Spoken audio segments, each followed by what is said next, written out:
espíritu embarazado de un ser y esa persona es Cristo. Por eso el énfasis tan grande de que nosotros debemos alimentarnos del Señor, debemos disfrutar a Cristo, porque en ese disfrute de esa persona, Cristo empieza a formarse y se está forjando en cada uno de nosotros. Ahora, yo no tengo ojos para mirarlo a ustedes espiritualmente, pero si pudiéramos hablar que la gestación dura 9 meses, algunos de ustedes tienen una semana, el Cristo creció en una semana, otro un par de meses, otro 2 meses, 3 meses, no sé. Eso solamente Dios lo sabe. Entonces Pablo, incluso cuando vivía, todavía Cristo no había sido formado plenamente en él. O sea, él mismo dijo, no que lo haya alcanzado, dice. Pablo lo estaba diciendo. O sea, Pablo tenía un proceso. Pero nunca debemos olvidarnos, de hecho iba a subir una nota respecto a esto, pero me estoy adelantando a la nota. Nunca se confundan, es que Dios jamás quiere eliminar la humanidad nuestra. O sea, nuestra humanidad siempre va a estar presente ahí. Por eso es diabólico cuando en el libro de Timoteo dice que, segundo de Timoteo dice que en los últimos tiempos, hombres, estaba refiriéndose a creyentes, prohibirán casarse y darse en matrimonio. Eso no es humano. Y Dios quiere que seamos humanos. O sea, quiere que seamos personas completamente humanas. Que casarse es humano. O sea, tener una necesidad, una novia, es humano. Todos nosotros tenemos que entender, estoy echando a perder las notas que iba a subir, pero no importa, porque después no quiero subirlas porque ya lo hablé. Todos nosotros tenemos que entender que Cristo en sí, como persona, Él no suple todas nuestras necesidades. Cálmense. Cristo no suple todas nuestras necesidades directamente. O sea, si bien es cierto que nosotros tenemos a Cristo y Él es nuestra mayor necesidad, pero acuérdense que habían más árboles en el huerto. No solamente era el árbol de la vida, habían más árboles. Eso significa que Adán, aun cuando tenía una relación perfecta con el Señor, él todavía sentía la necesidad de una compañera. O sea, ustedes pueden ser llenos del Espíritu, recontra llenos del Espíritu, igual van a estar sintiendo la necesidad de tener un complemento. Así que no crean ustedes, y por más lleno del Espíritu, órenme, pastor, para que yo sea lleno del Espíritu y hable en lengua, igual van a estar mirando para el lado. Siempre, porque es una necesidad. También van a necesitar comer. También van a necesitar hermanos y amigos. O sea, son necesidades. Necesitamos una recreación. Pero la diferencia es que todas estas cosas nosotros las suplimos en Cristo. Así que no diga usted, ya tengo a Cristo, no tengo necesidad de nada, de esposo, de nada, porque Cristo me sacia y me llena. Usted es un mentiroso o una mentirosa. O lo está diciendo por ignorancia. En el fondo, el Señor, a través de Dios, del Señor, llena todas nuestras necesidades, pero Dios quiere que sigamos siendo humanos. Dios no quiere ángeles aquí. No quiere ángeles. Dios quiere hombres. Cuando hablo de hombres me refiero al género humano, hombre y mujer.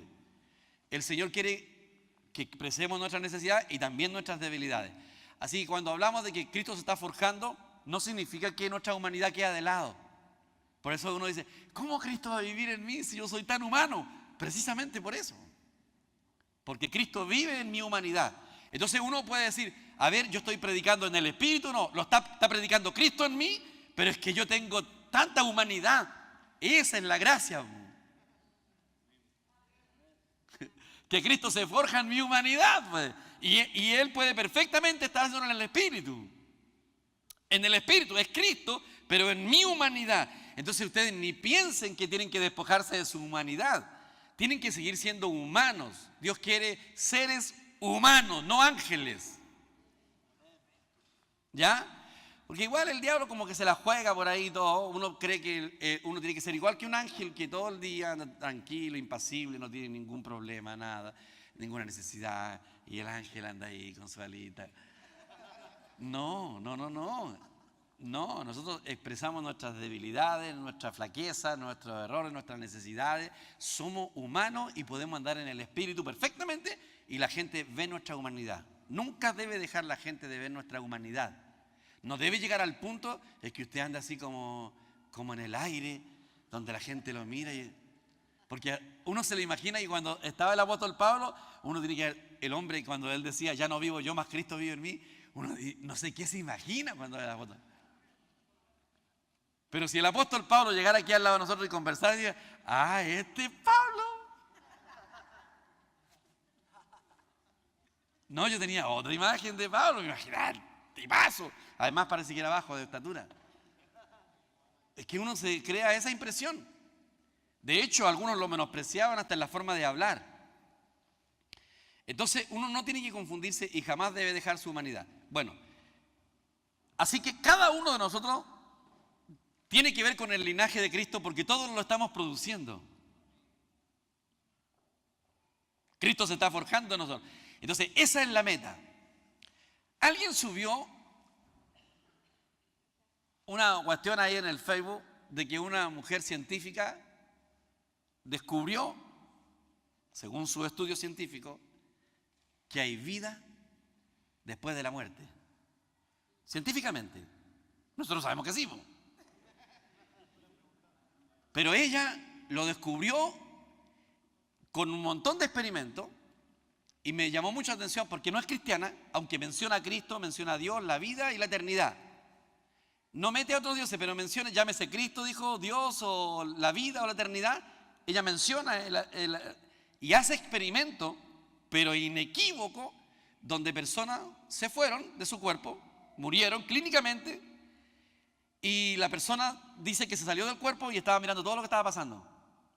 Y la persona clínicamente muerta. Y una persona estuvieron 45 minutos tratándola de resucitar. Y ella vio todo el proceso. Y lo descubrieron. Ella le hicieron las preguntas y dijeron, yo vi quién entró primero, quién entró después, quién hizo esto, venía con esta ropa, este hizo esto, y todo, cosa que era imposible que ella, que estaba clínicamente declarada muerta, pudiera estar consciente de todas las cosas y quién entró primero y todo. Y le llamó la atención una cosa. Ella dijo, en la otra vida, porque dijo que cuando la persona se va, todos los experimentos que ella hizo y todo, las personas se iban con una paz impresionante y una felicidad indescriptible. Y ella menciona algo. Dice que la gente, y ahí mencionó ella, dice que todas las personas se acuerdan de todo en la vida, hasta los pensamientos que tuvieron, todo, pero una cosa instantánea, le llega a la memoria todo lo que el ser humano ha vivido aquí en la tierra. Todo. Lo que yo les hablaba el otro día. Que aún uno se acuerda hasta cuando está en el vientre de la madre, dice que ella recordaba, las personas recuerdan todo. No hay nada que quede fuera de la memoria. Y ella explicó algo que me llamó mucho la atención. Y dijo lo siguiente, y no estoy hablando de una cristiana, ella dijo, todas las personas que morían se arrepentían de no haberle sacado provecho a todo lo que vivieron para crecimiento. No dijo en qué ella. Dice que todas las personas que se van de la tierra, voy a decir algo, las que fueron violados, dice, las personas que se les murió un ser amado, a los que se les murió una madre, un hermano, ellos dijo que las personas se arrepentían de que todas esas cosas les podían haber llevado a crecer si no se hubieran lamentado tanto y si hubieran caído en la depresión, le hubiera llevado a crecer. Yo dije, ni esta mujer ni que fuera cristiana, tomando Romanos 8:28, donde dice que a los que aman a Dios todas las cosas le ayudan a bien. Entonces, ¿por qué cité este ejemplo? Porque ustedes tienen que tener claro que todo lo que sucede aquí en la vida, todo lo que nos pasa, todas las dificultades deben llevarnos a crecer en vida. Todo, aunque uno lo encuentre horrible lo que le pasó, aunque se esté lamentando un rato, y aunque diga por qué cometí este error, y yo quisiera cambiar el pasado y hacerlo todo de nuevo, todo eso tiene un valor tremendo ante los ojos de Dios. Los errores nuestros son una bendición para llevarnos a crecer. Lo que nosotros consideramos que fue un fracaso, un error, Dios lo utiliza para crecer, porque no existen fracasos para los creyentes. No existen los fracasos. Todos esos errores que nos mandamos, el Señor ni tiene ni ganas de borrarlos. Porque todas esas cosas nos van llevando para ser moldeados en el Señor. Todo eso, hasta aquí, vamos con el Evangelio en el capítulo 2. Ahora vamos a tirarnos directo al capítulo 3 para poder avanzar, porque no traje ni un apunte para lo que me salió en el espíritu nomás, hermano, y no nos atrasemos tanto. Ya, tienen el capítulo 3.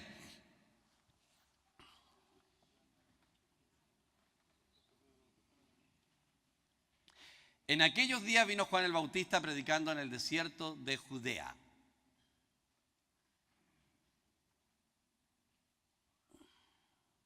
Y diciendo, arrepentíos porque el reino de los cielos se ha acercado. Déjalo ahí nomás. Ya, no sé si mencionamos la semana pasada, Juan es el fin del Antiguo Testamento y el fin de la ley. O sea, Juan comienza una nueva etapa, una nueva era. El Evangelio empezó desde el momento de Juan. Les voy a dar los textos, pero déjenme avanzar porque si no, no voy a poder avanzar. Pero el Evangelio, o sea, Juan comienza una era completamente diferente. Todo, y comenzó en el desierto, porque para los ojos de Dios, todo lo que los judíos, los fariseos habían hecho, ya estaba terminado. Dios estaba hastiado, lo desaprobó y lo rechazó, aunque Él mismo fue el que lo instituyó. Y uno se pregunta, ¿cómo Dios puede rechazar algo que Él mismo había instituido? O sea, si en el fondo del Evangelio, las costumbres, las prácticas, todas esas cosas fueron instituidas por Dios, el tabernáculo, el templo, los sacrificios de animales, las ofrendas que se hacían, todo eso fue instituido por Dios, la vestimenta sacerdotal, la línea sacerdotal. ¿Por qué Dios le puso fin a esas cosas? Porque el ser humano, principalmente lo que pasó con los judíos y el ser humano en general, es el ser más hipócrita que puede haber. O sea, si usted piensa que no es hipócrita, yo se lo doy por firmado. Que usted es una persona hipócrita, igual que yo. Somos muy hipócritas y le cuesta trabajo al Señor convencernos de lo malo y de lo pecaminoso que somos. Le cuesta trabajo al Señor convencernos de que somos pecadores. Que ante los ojos de Dios, aquí no se salva ni uno solo. Amén. Por eso Dios condena, dice, no juzguéis para que no seáis juzgados. Porque lo que uno dice con la boca que no haría, lo hace con creces. Y que si a alguien no ha caído, el Señor lo ha guardado y se acabó el problema. Porque aquí todos, o sea, nosotros de hecho ni siquiera debiéramos admirarnos de nada. Por eso dice, no juzguéis para que no seáis juzgados, ni condenéis para que no seáis condenados. A nosotros nos encanta juzgar a las personas, nos admiramos de las personas. Y esa hipocresía está metida en todos los seres humanos. Por eso, a medida que van pasando los tiempos, los hijos de Dios se van volviendo más valiosos, aunque algunos no lo entienden, porque van siendo quebrantados, hasta que uno empiece a ver en realidad su verdadera corrupción. Todos los seres humanos estamos en la misma categoría. Los fariseos nunca entendieron eso. Dios les instituyó leyes y cosas para que ellos se dieran cuenta que no podían cumplirlas, que eran corruptos, pero ellos se aferraron a un conocimiento y no buscaron a Dios. Porque, ¿qué hacemos nosotros cuando no podemos conseguir algo? Nosotros nos humillamos delante del Señor y vamos en pos de Él a pedir misericordia y no tapamos nada. Nosotros no debemos, entre nosotros mismos, mostrarnos como que fuéramos tan justos delante de los demás. Por eso cuando uno predica no debe apuntar con el dedo a los demás hermanos, ni tratar de señalarlos, ni hacerlos sentir condenados. La vida se imparte, no se va imponiendo. Y además nosotros somos campeones para juzgar las conductas de las personas, lo que hacen. Si yo les digo algo y ustedes no lo hacen, yo lo voy a juzgar. No me importa lo que qué le pasó a su vida, cómo viene, los traumas, las trancas que usted tiene, yo simplemente lo voy a juzgar. Y esa es una cuestión que el Señor tiene que tratar con nosotros diariamente, querido hermano. Y por eso lo vuelvo a repetir. A veces Dios se siente más complacido dejando caer a un pecado a un hijo de Dios que se mantenga firme, santidad, pero de su fuerza natural y orgulloso. ¿Están de acuerdo conmigo, no?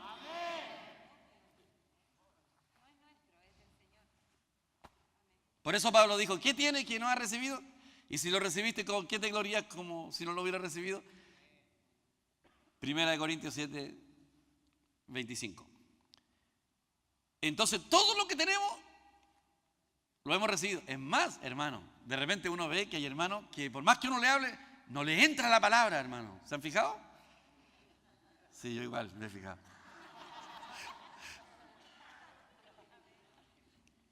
Ahora, yo sé que aquí estamos hablando, hay algunos hermanos que llegan y uno le habla de la economía divina, o sea, del plan del propósito divino, de la filiación, que Dios siempre tuvo al hombre, la intención de tener una filiación con Él, hacerse uno con el hombre, y de repente uno, aunque lo había leído en la Biblia, queda tan impactado, y uno habla de que el plan de Dios era hacerse uno con el hombre, forjarse en el hombre, esto, y empezamos a hablar que el evangelio de la gracia es que Cristo se va impartiendo en mi vida, que no es por mi esfuerzo humano, y empezamos a hablar y todos quedamos maravillados con el evangelio, pero hay gente que no. Yo les presto libros y les puedo decir, no, y le hago preguntas, no, es como si no hubieran leído nada. Pero el punto es el siguiente, hermano. ¿Quién es el que da la luz? Cuando lleguemos al capítulo 11 de Mateo, nos vamos a dar cuenta, no me acuerdo si el verso 23 o no, pero dice, te alabo Padre, Señor del cielo y de la tierra, ¿no es cierto? Porque escondiste estas cosas de los sabios y los entendidos y se las revelaste a ti. Porque Él, a quien quiere revela y al que quiere no revela, y se acabó el problema. O sea, si el Señor le plació revelarnos algo, ¿qué es lo que tenemos que hacer? Humillarnos delante del Señor y dar gracias y quedarnos callados. Me refiero a que quedarnos callados en el sentido de que, ¿qué? No le puedes reprochar a nadie si esta cuestión es una revelación. Todo viene por revelación. No tenemos ni una posibilidad de creer en Dios si Dios no nos presta la fe. Ayer estábamos rumiando después de la predicación, nos pusimos a rumiar ahí y llegamos a una sola conclusión de que cuando la Biblia dice Hebreos 11:6 que sin fe es imposible agradar a Dios, llegamos a una sola conclusión. ¿Por qué sin fe es imposible agradar a Dios? Cuando la Biblia dice, este es mi Hijo amado en quien tengo complacencia, ¿por qué sin fe es imposible agradar a Dios? ¿Y por qué a Abraham se le llama el padre de la fe? Porque Abraham engendró la fe. ¿Y quién es la fe? Era Isaac, que nació por la fe. ¿Y quién es Isaac? Es Cristo. Entonces, ¿por qué dice que sin fe es imposible agradar a Dios? Es sin Cristo es imposible agradar a Dios, porque la fe es una persona. Es Cristo. Entonces, escúcheme bien. No hay un solo ser humano. ¿Por qué sin fe es imposible agradar a Dios? ¿Por qué dice que es imposible agradar sin fe? Vamos a volver a repetirlo.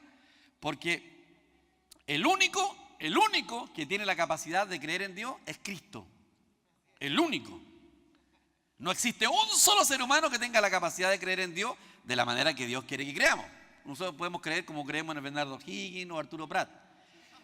Claro, así histórico. Pero creer para que Él se haga vida en mí, hay una sola persona que tiene la capacidad de creer, y ese se llama Cristo. Entonces, cuando nos predican la palabra, la misma palabra va saturada de fe de la persona, porque Él mismo también es la palabra. O sea, Cristo es la fe y ahora Cristo es la palabra. Entonces, cuando nos predican la palabra lleva la fe. Yo solamente abro mi corazón y de repente creo. ¿Y por qué creo? Porque Cristo se metió dentro de mí. Sin fe es imposible agradar a Dios, sin Cristo es imposible agradar a Dios. Entonces yo necesito a Cristo hasta para creer, hermano. Entonces cuando un hermano se cachiporrea que tiene fe, está mal también. En el fondo es porque tiene a Cristo. Por eso Pablo dijo, si alguno quiere gloriarse, gloriarse en Cristo. No hay lugar para la jactancia aquí, ni un poquito. Nada. Solo los pastores.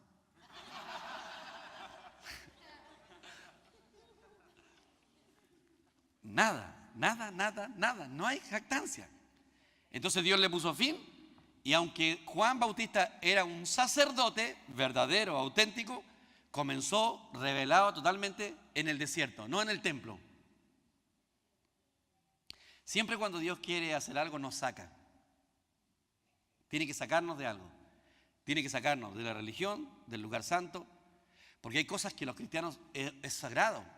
La casa de Dios, dicen, un edificio. Se requiere la religión, necesita un lugar, un edificio. Dice, esta es la casa de Dios. Todas las religiones necesitan eso. Necesitan milagros, un lugar, leyes y tradiciones. También necesitan. Todas esas cosas la religión las necesita. Y Juan Bautista comienza su ministerio en el desierto, al otro lado del Jordán. Lejos del mundo político, lejos del mundo sagrado, sacerdote, lejos de la ciudad santa y del templo santo. Lejos, ahí comenzó su ministerio. Y yo digo, ¿qué unción tiene que haber tenido Juan Bautista, que empezó a predicar el evangelio y todos venían a él? Y dijo, arrepentíos y convertíos, porque el reino de los cielos se ha acercado. No había llegado todavía el reino de los cielos. Y aquí está la gran confusión de la mayor parte de los hijos de Dios. Porque el reino de Dios ya existía. Pero el reino de los cielos estaba por venir. Les voy a adelantar algo. El reino de los cielos no es lo mismo que el reino de Dios, aunque lo contiene. El reino de Dios contiene todo. El reino de Dios todo. Pero el reino de los cielos estaba recién empezando a venir. Y después lo vamos a comprobar. Entonces cuando dice, no todo el que me dice Señor, Señor, entrará en el reino de los cielos, no está hablando de la salvación. Yo conversé el otro día con una pastora, íbamos en el auto. Ellos me tienen mucho cariño. Pero me dijo, pastor, le quiero hacer una pregunta. Íbamos en el auto, dígame nomás. Aquí tenemos la opinión dividida, pero yo no sabía de qué lado estaba ella. Con mi esposo, dijo, tenemos dos opiniones. Y yo quiero saber sí o no. ¿Se pierde la salvación o no se pierde? Mire la pregunta. Pero yo pensaba que ella creía que no se perdía. Y yo dije, el esposo. Y ella dijo, es que yo creo que se pierde, pues dijo. Entonces no hallaba cómo encajonarla. Porque igual ella es como bien así, entonces, y teníamos poco tiempo. Entonces dije, ¿cómo lo hago? A ver, le dije, ¿qué es gracia? No, me dijo, pero antes ella se largó primero. Es que si un hijo de Dios se convierte al Señor y luego se va al mundo, vive como quiere, hace lo que quiere y viene el Señor, igual se va a ir con Dios. ¿Por qué la gente piensa así? ¿Por qué piensan de esa manera? Cuando yo aprendí a conocer el amor de Dios, más me atrae el Señor. ¿Por qué la gente tiene ese pensamiento? No, es que salvo siempre es salvo. O sea, haga lo que quiera. No se trata de eso. Ni una persona que ama a Dios y ha conocido al Señor va a hacer eso. De hecho, le dije yo, un hijo de Dios se descarría en el mundo, pregúntele lo que sienten cuando están en el mundo. Yo lo sé por mi esposa, porque ella estaba descarriada cuando yo la conocí, que no tengo que echar el ejemplo más cercano. Ella misma me cuenta que a veces estábamos bailando los dos, esos bailes reservados solamente para mí, y de repente se iba, y yo decía, ¿para dónde se fue? Y se arrinconaba ahí y no quería nada. Y yo le decía, ¿pero qué te pasa? No, nada. Qué rara, dice. ¿Pero qué te pasa? Nada. ¿Pero cómo no te va a pasar nada? ¿No estás contenta? Yo no quiero nada, no quiero nada. Dice. ¿Hice algo yo? Nada. El solo hecho de estar conmigo ya debería ser un motivo suficiente para que sea feliz. Bueno, ella nunca me lo explicó. Cuando yo me convertí al Señor, ella me dijo, esto me pasaba. En ese momento ella pensaba que el Señor podía venir. Y se le amargaba la... Y eso le pasa a todos los que se alejan de Dios. En algún momento ellos sienten eso. Ellos no están contentos en el mundo. Solo que están debilitados espiritualmente y ellos quisieran regresar y a veces no pueden regresar. Pero no es porque no quieran. Y no van a decir, yo no quiero nada, que Cristo acá. Ellos no hablan mal de Dios. El Hijo de Dios que está descarriado, ellos no están hablando de Dios mal. Todo lo contrario, cuando se encuentran a veces lloran y dicen, ayúdame a orar, hermano, estoy atado. Yo quiero volver a la iglesia, pero no puedo. Es un hijo de Dios que está ahí. Entonces le dije, no piense de esa manera. No, pero es que yo creo que... Ya, a ver. Hagamos bien corta esta cuestión, le dije.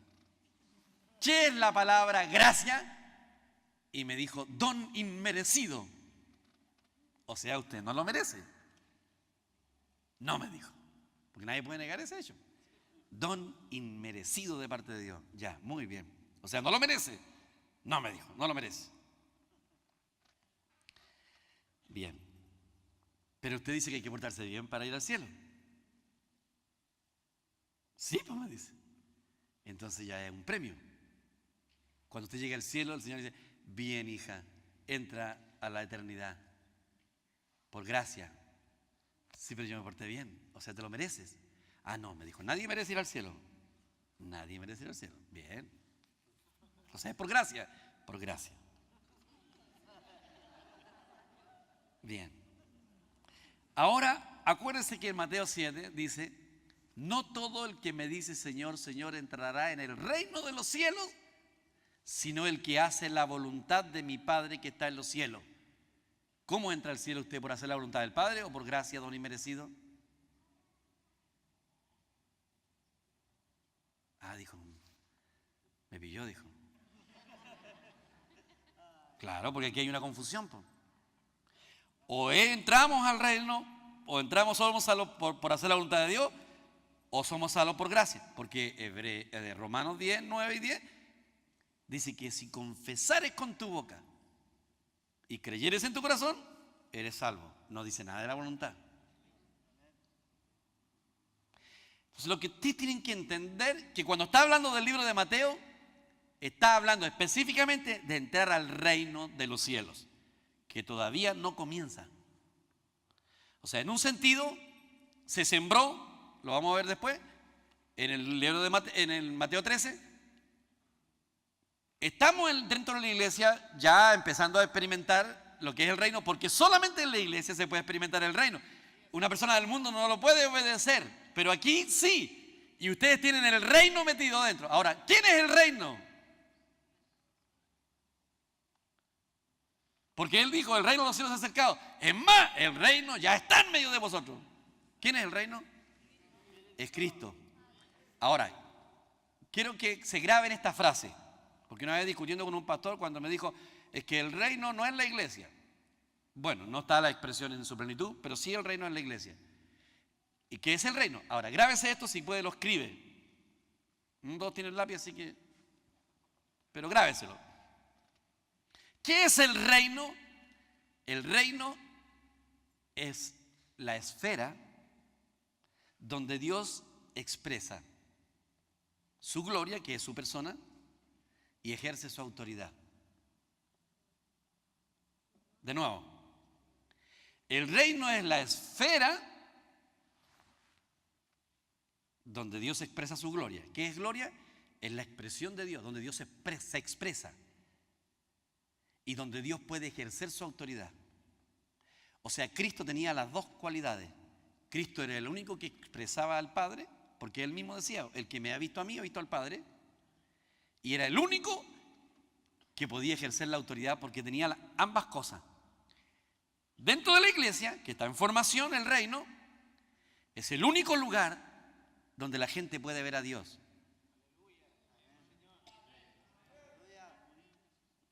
Tal vez no lo ve en su plenitud y además la gente que espera ver, nos está mirando a nosotros. Hay muchos de nosotros que tenemos la expresión de Dios en muchas áreas, a lo mejor no todo el momento, pero cuando vivimos en el Señor, en el Espíritu, estamos compartiendo, estamos expresando al Señor, usted no debe dudar de eso. Y también es donde Dios ejerce su autoridad. Entonces usted tiene que entender, primero el reino era Cristo mismo, pero el reino es la esfera donde Dios se expresa a sí mismo como persona. Y Él no se expresa en la Presidenta de la República, ni en el de Estados Unidos, ni en la gente del mundo. Donde Dios expresa su persona es en la iglesia, donde se está forjando. Él se está forjando en nosotros, hermano querido. Y la autoridad es que cuando Cristo entró a nosotros, entró la autoridad de Dios. Miren, yo sé que esto tiene que ver con la madurez y el crecimiento de nosotros. Hay veces que el Señor nos dice, no hagas esto, y aunque nos duele, ya, no lo hacemos. Porque el reino se metió dentro. De repente vamos a prender la tele en un lugar indebido y el reino, de adentro del rey, el Señor dice, no, apágala. Un ratito, Señor. No. Que la apagues.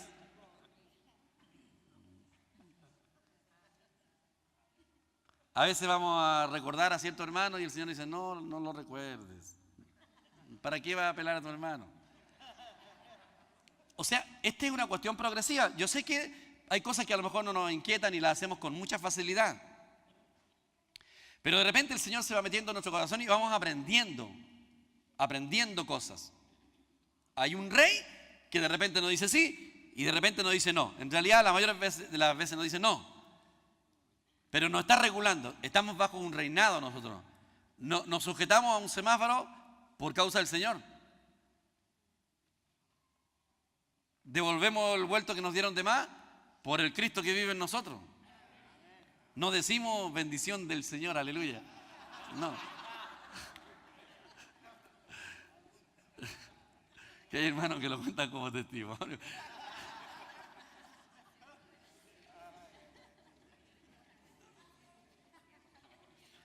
Y a medida que Cristo va forjándose en nosotros, el reino también va creciendo en nosotros. Se va expresando más. Vamos pidiendo perdón con mayor facilidad. Ya no somos tan livianos de herir con facilidad. Vamos poco a poco, gradualmente, es que el Señor se está forjando. Porque nosotros somos su cultivo, hermano, y el Señor tiene toda la esperanza puesta no en nosotros, sino en el Cristo que mora en nosotros.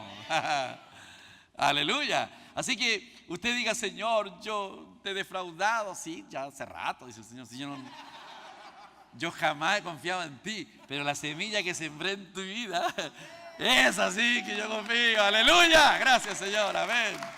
Amén. Amén. Gracias, Señor.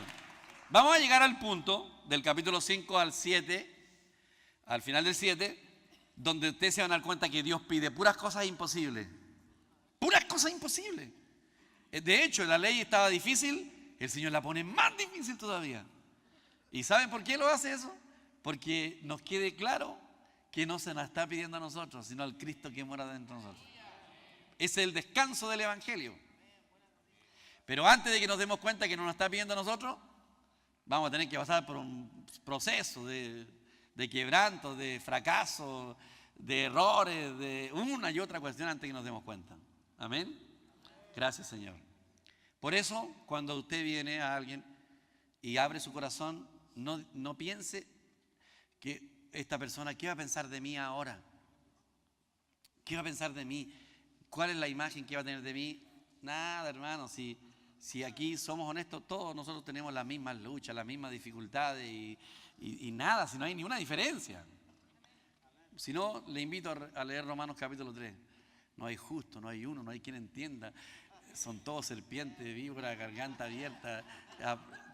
Lea eso, léalo. Y también de paso, hermano, lea el capítulo 1 de Romanos, del verso 18 en adelante, y ahí está usted reflejado ahí en su biografía. Y en el capítulo 3. ¿Amén? ¿Para qué los voy a seguir ofendiendo, cierto?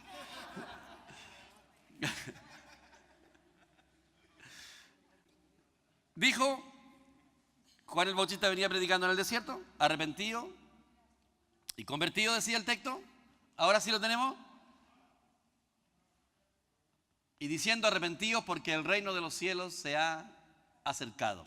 Ahí estaba, o sea, no venía todavía. Y esa es la razón por la que debemos de arrepentirnos. Porque el reino de los cielos se ha acercado. Y yo les digo que el arrepentimiento es un cambio en la forma de pensar. Ustedes ni se imaginan cuántas cosas nosotros tenemos que cambiar nuestra manera de pensar. Cuestiones del mismo mundo. Bueno, en otro momento vamos a hablar de todo eso. Seguimos. Pues este es aquel a quien habló el profeta Isaías cuando dijo: voz del que clama en el desierto, preparad el camino del Señor y enderezad su senda. Esto significa que las sendas estaban torcidas. Y ahora venía alguien a allanar la senda, el camino correcto. Él lo iba a hacer. Y Juan estaba vestido de pelo de camello. Qué buena tenía, hermano. Y tenía un cinto de cuero alrededor de sus lomos y su comida era langosta y miel silvestre. Así era de salvaje Juan el Bautista. Y salía a él Jerusalén. Eso es lo que a mí me impresiona. Y toda Judea y toda la provincia de alrededor del Jordán. Todos salían. Y eran bautizados por él en el Jordán, confesando sus pecados. Ahí es donde el hermano, la semana pasada, después, hablamos otro poco, y él se estaba refiriendo a que la confesión de pecado no la tenemos que hacer a ningún hombre, solo lo hacemos delante del Señor. ¿Por qué ese cambio? Porque en el Antiguo Testamento existían un sumo sacerdote, uno solo, y existían los levitas. Entonces siempre había que ir a una persona para que fuera intermediario, porque ningún hombre podía ir directamente a Dios. En el Nuevo Testamento no solamente se rompió ese velo, ahora podemos ir directamente a Dios y nosotros mismos somos sacerdotes. No necesitamos confesarnos los pecados unos a otros. Ahora, ¿por qué dice Santiago que sí debemos confesarnos? Lo que se refiere es a otra cosa. Por ejemplo, ¿cuándo uno confiesa un pecado? Cuando no puede ser libre de una cuestión. Cuando algo lo tiene atrapado. Debemos de confesar. Hermano, ayúdame a orar. Mira, tengo este problema. Y curiosamente, cuando uno abre su corazón, es liberado. Tiene que ser una persona madura, obviamente. No le voy a contar un copuchento porque si no va a quedar... Claro, tiene que ser alguien maduro. Es que de repente buscamos la complicidad y buscamos al amigo. No nos puede ayudar, tiene que ser una persona madura. ¿Ya? ¿Cuál es la razón de esa confesión? No es que esta persona va a interceder por nosotros, sino que es simplemente para ser libre, votar eso. En serio. Uno confiesa algo y curiosamente el diablo ya no puede hacer nada más con uno. Y la otra, cuando dice confesado las ofensas uno a otro, es que de repente, bueno, aquí hay que ser, yo no sé hasta qué punto, pero hombres muy espirituales lo han hecho. Había un predicador que una hermana lo amaba mucho a él, predicador, y lo admiraba como predicador.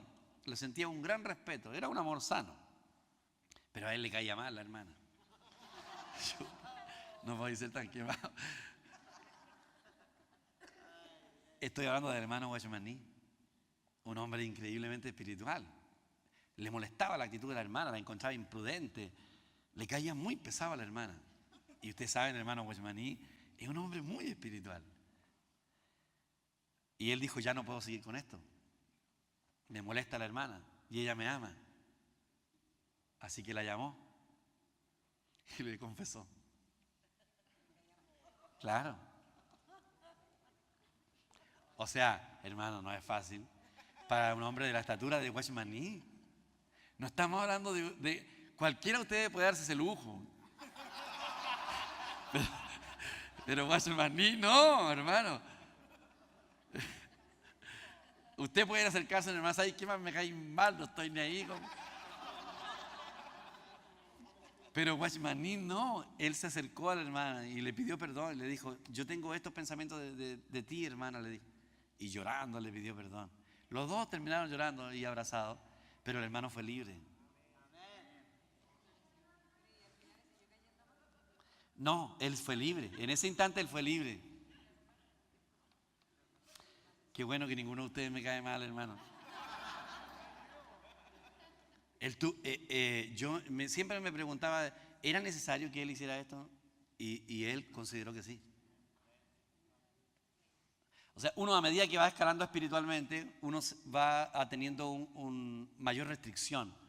Hay muchas cosas que el hombre...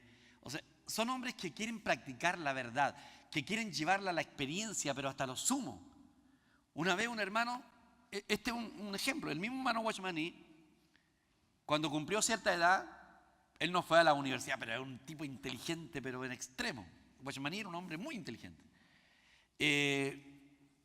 Él fue donde su mamá y dijo, ya que voy a dedicarme a vivir por fe, porque él dijo, voy a dedicarme a vivir por fe, a predicar por fe, debo aprender a depender de Dios, dijo. Así que se fue donde la mamá y le dijo, mamá, papá, ya no voy a depender más de ustedes, económicamente, porque ahora voy a depender del Señor. Los papás casi se murieron, era su único hijo.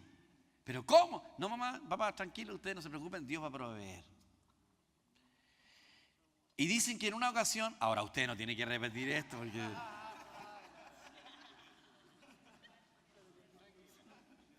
Que cuando uno cuenta los hermanos lo toman como ley, ahora todos los hermanos, mamá, papá. Y en 2 días más están llorando. Mamá, ya una manito. No, el hermano lo recibió en el Espíritu, fue algo que hizo en el Espíritu. Usted no tiene que hacer eso. No todas las experiencias son iguales. Yo les cuento para que ustedes tomen la dependencia de un hombre de Dios.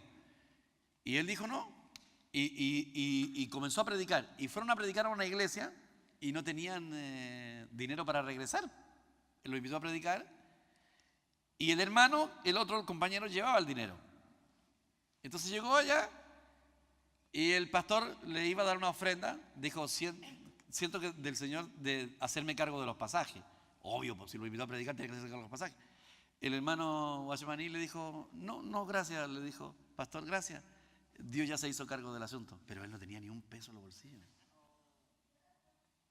Es como que van al extremo. Y el otro lo quedó mirando y le dijo, lo quedó mirando pero no se atrevió a decir nada. Le dijo, no, Dios ya se ha hecho cargo de nuestro pasaje. Y cuando se fueron, él le dijo, yo no puedo darte dinero, no tengo nada, le dijo. ¿Cómo pudiste hacer eso? El Señor proveerá, dijo. En su corazón él tenía la convicción que Dios iba a proveer. Y se fueron y estaban a punto de llegar, no faltaban ni 5 minutos para que llegara el tren. Y él seguía diciendo que Dios le iba a proveer.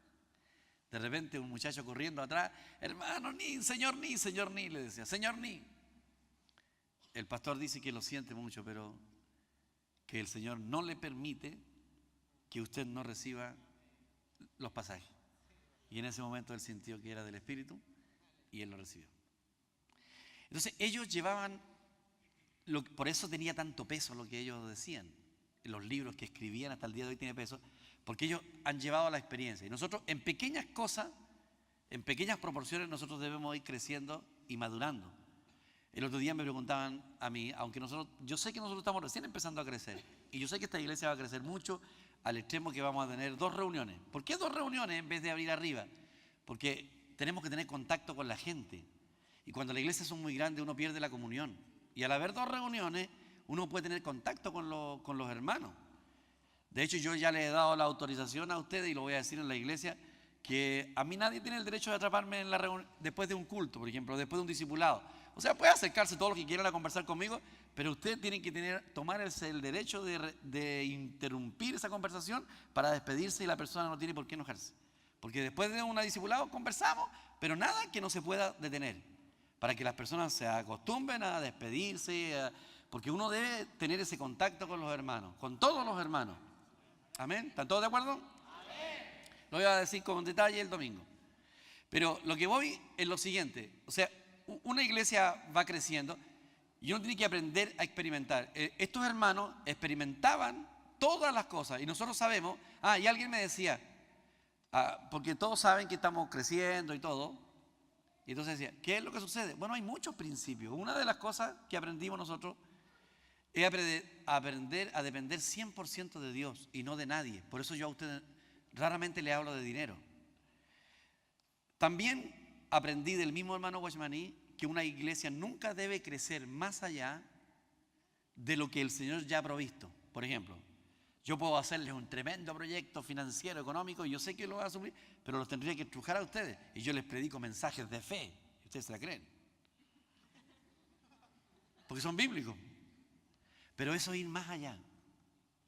Dios va a ir añadiendo la bendición material a medida que la obra va creciendo. Y uno nunca debe llorar sus necesidades, sino delante de Dios. En serio, hermano, miren, les digo la verdad. De hecho, Dios ni quiere valerse de los ricos. Cuando en el libro de Santiago o Timoteo dice, mando a los ricos que no sean altivos y que no pongan su confianza en la riqueza, porque los ricos siempre quieren manipular la obra de Dios. Los ricos siempre quieren poner su dinero abundante, que sobrepasa a todos los hermanos, pero siempre quieren poner lo suyo. Y Dios no quiere eso. Por eso los ricos siempre causaban problemas en la obra del Señor. Claro, para nosotros que lleguen hermanos ricos, amén. Hermano Farca, gracias Señor.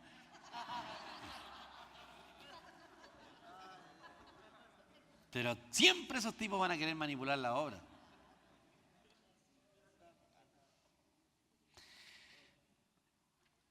Dios es el que suple las necesidades. Él es el proveedor. Cuando Él quiere ensanchar su tienda, Él mismo trae todo lo necesario, hermano. Tenemos que aprender a depender 100% de Dios. Y cuando las personas salen al ministerio, tienen que depender de Dios, exclusivamente del Señor. Él es el que suple, y suple todas nuestras necesidades. Y esto no solamente abarca para los que vivimos a tiempo completo, sino todos los hermanos. Aun cuando usted tenga un trabajo, usted todos los días debe orar y decir, Señor, el sustento de cada día, dánoslo hoy. Pero usted dice, no, pero si estoy ganando buena plata. Aún así depende de Dios. Aún así ese trabajo, aunque sea muy seguro, usted debe seguir orando y dando gracias a Dios y diciéndole diariamente al Señor, el pan nuestro de cada día, dánoslo hoy. Eso revela que nosotros dependemos de Dios y no de los hombres. Amén. Amén. Seguimos. La vela sigue prendida. Al ver que muchos de los fariseos y de los saduceos venían a su bautismo, le decía: generación de víbora, ¿qué nos enseñó a huir de la ira venidera? Les expliqué la semana pasada la razón, ¿cierto? Bien. Seguimos. Haced pues frutos dignos de arrepentimiento, los frutos dignos de arrepentimiento, y no penséis decir dentro de vosotros mismos: a Abraham tenemos por padre, porque yo os digo que Dios puede levantar hijos de Abraham de estas piedras. ¿A quién se refería con las piedras? Al pueblo gentil, a nosotros. ¡Aleluya! Amén. Gracias, Señor. Nunca se olvide de estos dos textos bíblicos, por lo menos. Hay más, pero de estos dos. Gálatas 3:7 y Gálatas 3:29. Que el verdadero israelita no es el que desciende según la carne, sino los que descienden y participan de la misma fe de Abraham. Y el que tiene a Cristo, linaje de Abraham es. Amén. Ahora, no se confunda, porque en la Biblia está el reino de los cielos y está el reino mesiánico. Ahí es donde se confunden los testigos de Jehová también. El reino mesiánico solamente tiene relación con Israel. Dios va a restaurar a Israel. Ponga atención, Dios va a restaurar a Israel y por 1000 años, esto ya le falta poquito, por 1000 años Israel va a ser cabeza de las naciones que queden después de la venida del Señor. Desde ahí, Israel va a gobernar a todos los países. Eso es lo que va a pasar al final. Y la iglesia, vamos a ser arrebatados, va a ser el reino celestial. E Israel, el reino terrenal. Entonces son dos reinos. Nosotros pertenecemos al más elevado. Aleluya. Sí, Señor. Amén. Al reino celestial pertenecemos nosotros. Y ellos pertenecen al reino mesiánico. Hay una diferencia, ¿ya? Bueno, seguimos. Bueno, y yo también, el hacha está puesta a la raíz de los árboles, por tanto, todo árbol que no da buen fruto y es cortado y echado en el fuego. Yo a la verdad os bautizo en agua para arrepentimiento, pero el que viene tras mí, Cristo, cuyo calzado yo no soy digno de llevar, es más poderoso que yo. Él os bautizará en Espíritu Santo. A ver, aquí hay una versión que algunos dicen: ¿en Espíritu Santo o en fuego? O te bautizan en el Espíritu o te bautizan en el fuego. O sea, ¿a qué se refiere? ¿Bautizar en el Espíritu Santo a los hijos de Dios o en el fuego a los que se van a la condenación? Cristo es una roca que hace caer, una piedra que tropieza en la gente, porque sin Cristo no podemos entrar al cielo. Sin Cristo no podemos ser salvos. Entonces Cristo es una bendición y una maldición para los que lo rechazan. Bienaventurados los que tenemos a Cristo como una bendición. Amén. Entonces eso es lo que está diciendo Juan ahí. Seguimos. Su aventador era una pala, ¿cierto? O algo así como... Está en su mano, echa el trigo arriba, la paja vuela y el trigo cae. El trigo contiene la vida. Y limpiará su era, recogerá su trigo en el granero y quemará la paja en fuego que nunca se apagará. ¡Wow! ¡Qué terrible! Entonces Jesús vino de Galilea a Juan al Jordán para ser bautizado por él. ¡Wow! ¡Qué tremendo acontecimiento, hermano! Pero Juan lo reconoció al tiro.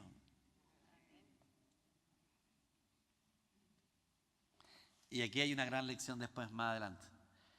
Y Juan le dice: yo necesito ser bautizado por ti y tú vienes a mí. Esto es tremendo, ¿eh? Pero Jesús le respondió: deja ahora, porque así conviene que cumplamos toda justicia. Entonces le dejó. Juan Bautista tuvo el privilegio de bautizar al Señor.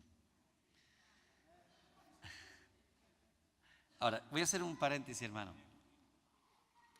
Todos nosotros, por un lado, somos Juan Bautista. Ahora, ¿por qué cambió la era? Noten, queridos hermanos, que los fariseos nunca llevaban a nadie a Cristo.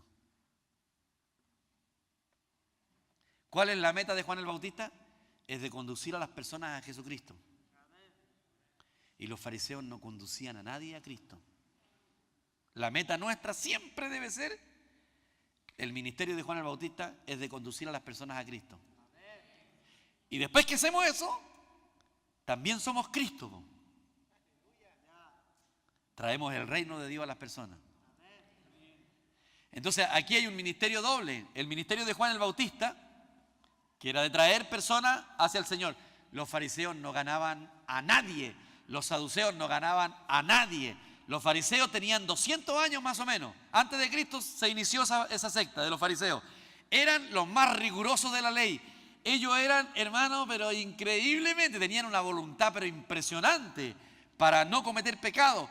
Ellos se guardaban de muchas cosas. Eran increíbles los fariseos. Y los saduceos eran más modernistas. No creían en espíritu, en la otra vida, no creían en demonios, no creían en nada. No creían. Un saduceo fue el que le preguntó al Señor que una mujer se había casado con 7 maridos. Porque se casó con el primero, se murió. Se casó con el segundo, murió. Se casó con el tercero, murió. 7 maridos era mucho. ¿Ah? Mala suerte, por cierto, se le morían todos. La viuda negra. Qué raro, que tendría los besos envenenados. 7 maridos, no sé si habrá sido verdad o no. Pero le preguntaron al Señor, ¿y con quién va a quedarse en la otra vida? Pero lo hicieron para molestar al Señor, porque ellos no creían en la resurrección. Y ahí el Señor le respondió que en el cielo no se casarán ni se darán en casamiento. Solamente van a pololear.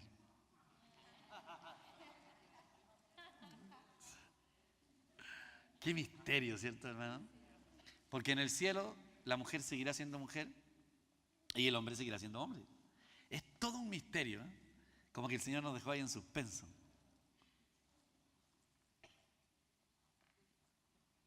Están asustados. Jesús, después que fue bautizado, subió del agua. He aquí los cielos le fueron abiertos y vio al Espíritu de Dios que descendía como paloma y venía sobre él. Tenemos a Jesús y tenemos al Espíritu. Y ahora una voz de los cielos que decía: este es mi Hijo amado, en quien tengo complacencia. Ahora, tenemos al Padre hablando, tenemos al Hijo y tenemos al Espíritu Santo descendiendo como paloma. En ninguna parte de la Biblia dice que habla de la Trinidad, pero ahí está la Trinidad. El Padre, el Hijo y el Espíritu Santo. Son 3 personas. ¡Wow!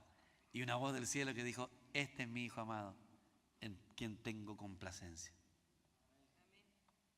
Solo en Él.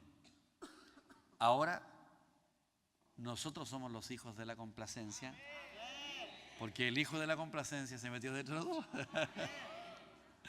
Entonces, por eso Pablo lo único que quería era volverse a Cristo, volverse a Cristo, volverse a Cristo, volverse a Cristo. Porque ahí era la complacencia del Padre. Entonces, para eso no hay que sacar justicia propia. La justicia viene del Cristo que está en mí.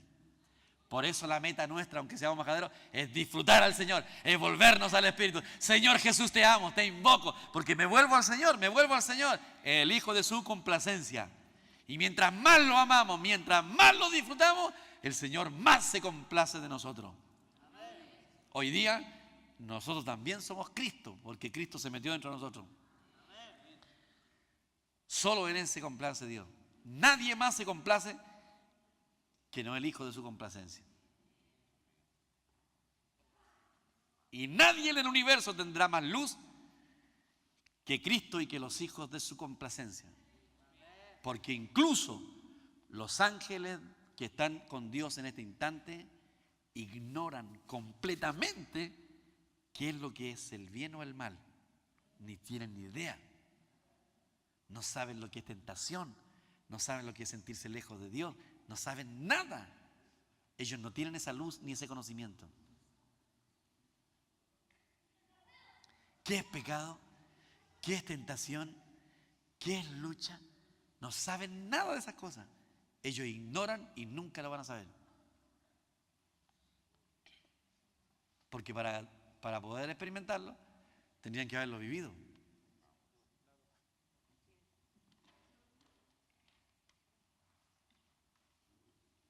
¿Quién quiere ser ángel?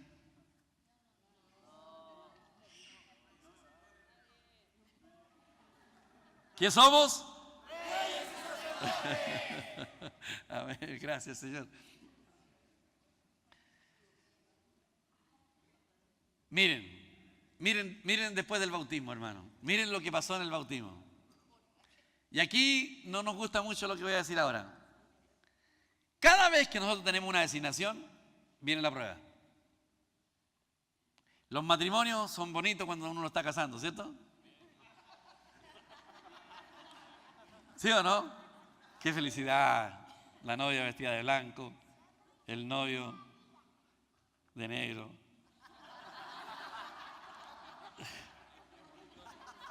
Flores, luces, marcha nupcial, lágrimas, ¿cierto? Dependiendo de la ceremonia. Qué hermoso, hermano. La luna de miel, el arroz se lo tiran, la fiesta, todo es como el matrimonio, es maravilloso. ¿Quién no quiere estar el día de su boda ahí? ¿Cierto? ¿Quién no quiere, cierto? Las mujeres sobre todo sueñan con ese día maravilloso y todo. ¿De acuerdo? Es bonito. Y el Señor dice, bueno, ahora los llevo al desierto para ser probados.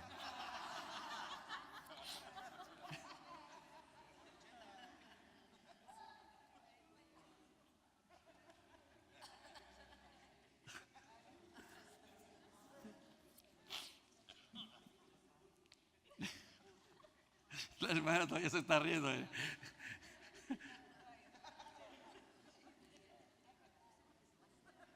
Todo pasa por una prueba. Ahora, bien, ustedes se hicieron votos, se expresaron cariño, afecto y todo, ahora la prueba. Y la verdad de las cosas, que muy pocos son los que pasan la prueba, ¿verdad?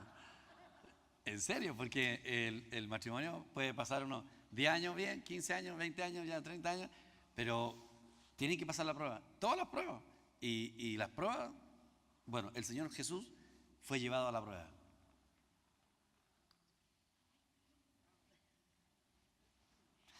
Él no fue una excepción. O sea, aún el Señor. Yo siempre decía, ¿qué posibilidad tenía el diablo de hacer caer al Señor? En su humanidad, o sea, en su divinidad, ninguna. Pero en su humanidad. Porque sería absurdo que lo estuviera probando si no tenía ninguna posibilidad. Y aquí van a hacer un misterio y en una de esas hacemos una clase especial. Seguimos. Jesús fue llevado por el Espíritu en mayúscula. Quiere decir que fue el Espíritu Santo para ser tentado por el diablo. O sea, aquí hay una cosa bien clara.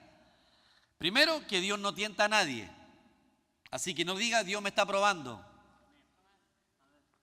No, Dios no prueba ni tienta a ningún hijo de Dios, jamás. ¿Y por qué no lo prueba? Y es más, porque Él mismo pasó por tentaciones. Y Él sabe lo que se siente, aunque sin pecado. Entonces Él no tienta a nadie. Así que ningún hijo de Dios debe usar ese lenguaje. Hermano, Dios me está probando, Dios te está probando a ti. No, Dios no prueba a nadie. Pero sí, el Señor de repente permite que el diablo tiente. Entonces el Espíritu lo llevó al desierto. Hoy se desapareció.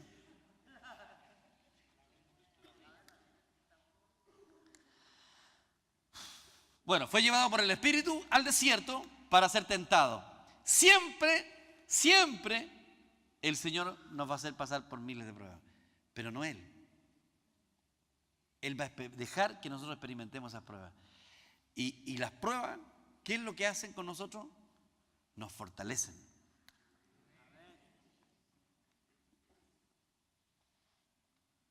El Señor es bueno, nos cuida. Si una persona no tiene nadie que lo cuide, miren, ¿sabe cuál es una de las desgracias de este último tiempo más terrible? Es que los papás confían demasiado en los hijos. Y los hijos confían demasiado en ellos mismos.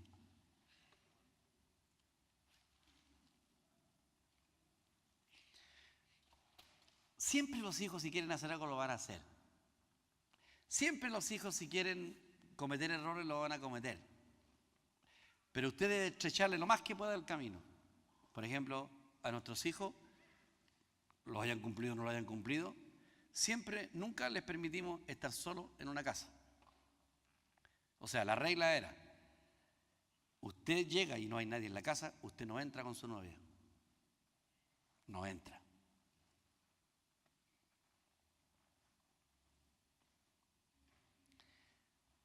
Se cumpla o no se cumpla, esa es la regla. Jamás. Estamos todos en la casa, la novia entra al dormitorio del novio, del pololo, la puerta abierta, señores, de par en par. ¿Pero acaso no confías en mí? No.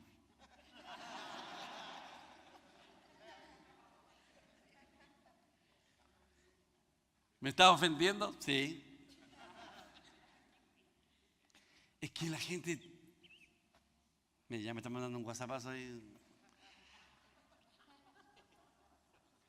No, uno tiene que cuidarlo. Y Dios, debemos de cuidarnos unos a otros. Eso fue lo que Caín dijo. ¿Soy yo guarda de mi hermano? Sí, pues. Debemos cuidarnos unos a otros. Guardarnos. Protegernos. Bien. Si no hay nadie en la casa... No, sí, están protestando, parece. Vamos a bajarle el volumen. Uy, me quedan 3 minutos. Pero igual le podemos echar un poquitito más ya que entramos en un terreno bueno.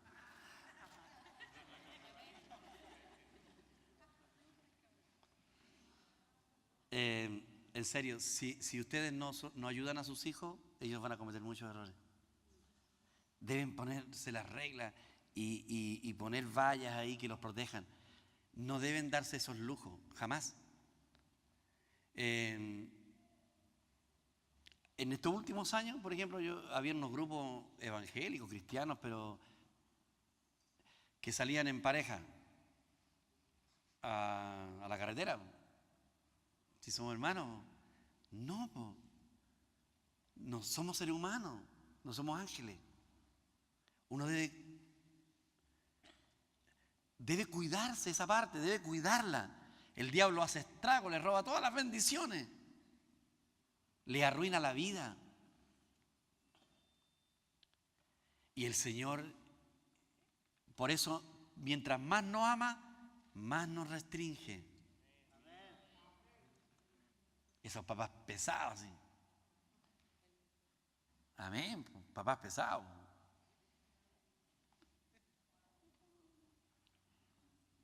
Esos papás pesados que están molestando siempre, claro. Usted tiene que ser flexible en cosas que no son de gran relevancia, pero debe ser estricto. Ahora, si usted cometió montones de errores, usted no va a querer que su hijo cometa los mismos errores, ¿no? Y si su hijo viene a decirle, ¿y qué tú? Él no tiene ningún derecho a reprocharle a usted.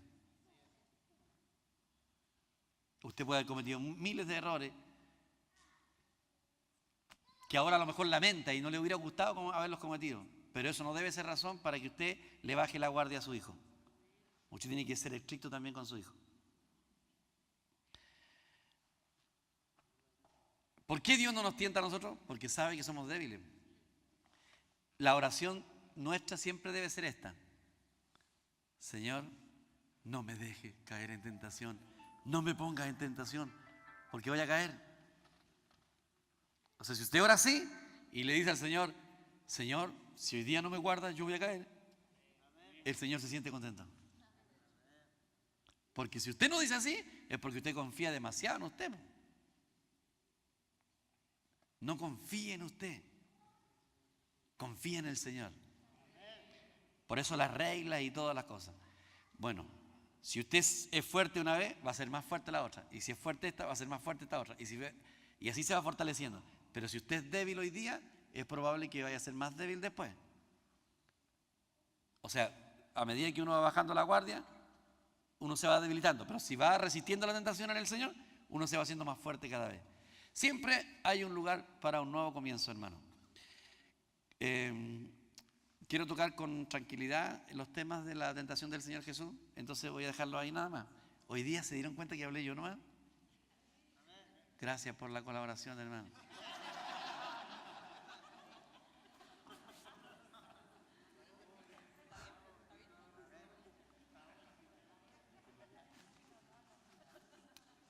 ¿Tiene alguien o algo que decir? Simoncito, amén. Pásale el micrófono. Dejemos los 10 minutos para preguntas.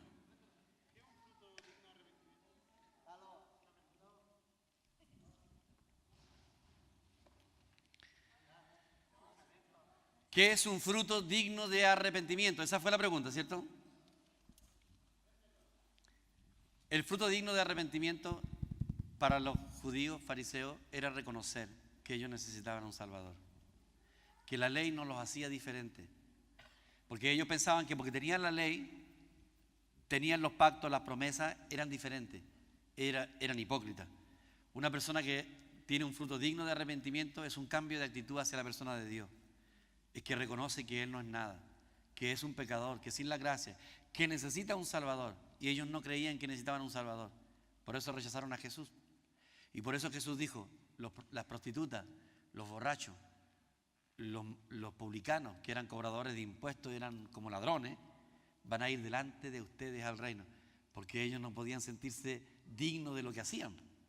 En cambio, los otros, teniendo la ley y todo, se creían justos y no necesitaban un Salvador.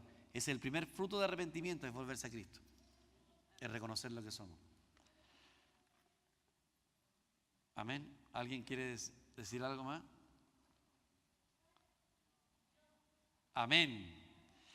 No le pase el micrófono.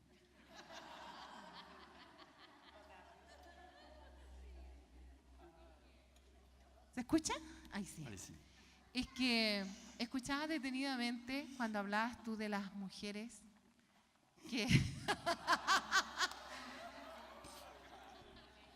que le era tan importante el traje de novia, en preparar la boda, lo que se iba a comer, el paseo, todo lo que... Y ¿sabes qué? Mientras tú hablabas eso, yo sentía así fuerte en mi espíritu, en mi corazón, que nosotros las mujeres tenemos como una sensibilidad a entender lo que somos como en la novia en la iglesia.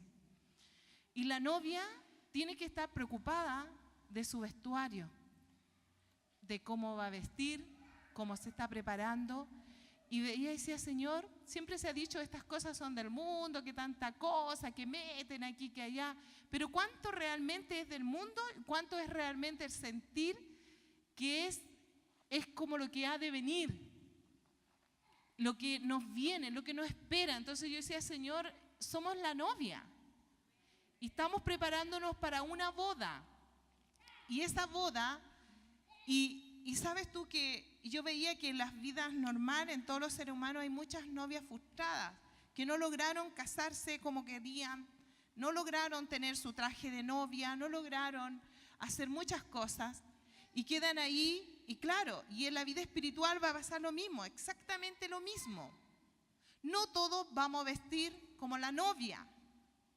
Algunos vamos a alcanzar, digo por fe, amén, que vamos a vestir de novia para las bodas, pero otras van a quedar sin vestirse de novia. Yo decía, Señor, ¿cuánto de esto es tan real lo que nosotros vamos a vivir? Y sabes tú que no importa la edad que tenga la hermana, quiere vestirse de novia cuando se casa.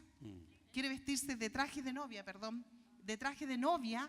No importa que tiene 20 años de matrimonio y no se logró casar antes, pero quiere igual vestirse de novia. Y hay gente que dice, pero ¿por qué se pone esos trajes si No, ella quiere saber y sentir lo que es estar vestida de novia y como corresponde, con su traje blanco, radiante y hermosa.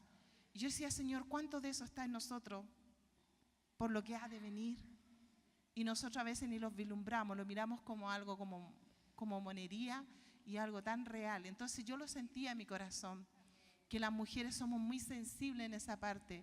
Y creo que es por eso Dios manda que los hombres en ese aspecto también sean como las mujeres. Amén. Deseen la boda, deseen vestirse. Y me emocionaba y decía, gracias Señor, porque en eso estamos, preparando nuestro traje, preparando nuestra ropa.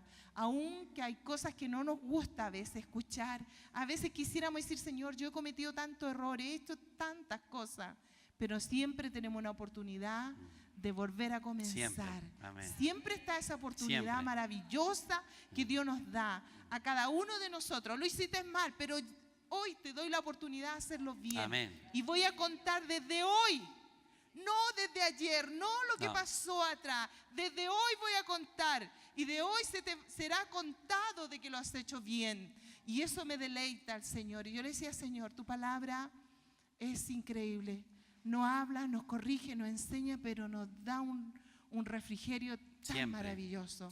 Y gracias, Señor, por el sentir de la novia. Amén. Y que permanezca en nuestros corazones. Amén. Gracias, Señor. Amén.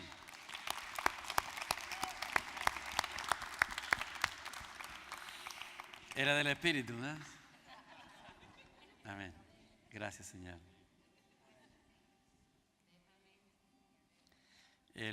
La palabra no es para por ejemplo, cuando la palabra a veces nos confronta, y si usted a lo mejor no encaja ahí, usted con valentía dice amén, pero Dios me perdonó y Dios ya me olvidó. Es para los que se le pueden evitar todavía. Pero aún así el cambio de actitud, o ustedes como padres van a cambiar su manera de pensar. Por ejemplo, uno aprende de todo, de los hijos, de los padres aprende de lo bueno y de lo malo. De lo malo, para no volver a cometer esos mismos errores con la gracia de Dios y hacer las cosas bien. Porque uno comete muchos errores, pero ustedes están formando familia y si el Señor no viene antes, ustedes van a enfrentar las mismas cosas que ustedes tuvieron que ver y ustedes dirán, si mi papá hubiera hecho un poco mejor esto, yo acá, y ustedes lo corrigen. Así que amén. Se acabó el tiempo, querido hermano. Amén. Gracias, Señor, por todo.